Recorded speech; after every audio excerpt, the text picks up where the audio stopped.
என்னோட birthday mini vlog பார்க்கலாமா? Afternoon போல் தான் சிங்கம்னாரிக்கு வந்தேன். அன்றைக்கி எங்கள் வீட்டில் நான்வெஜ்லாம் இல்லை.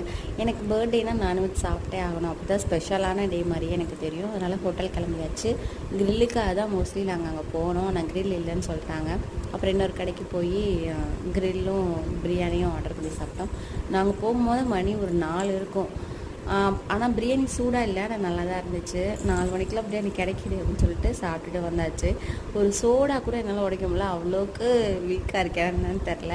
ரிஜிக்கிட்ட நான் மார்னிங்கே எனக்கு பர்த்டே அப்படின்னு சொல்கிறேன். ஹாப்பி பர்த்டே கேக் அப்படின்னு தான் சொல்லுவாள். ஹாப்பி பர்த்டேன்னு கூட சொல்ல மாட்டேன், ஹாப்பி தோதோ கேக்கு அப்படின்னு தான் கேட்பா.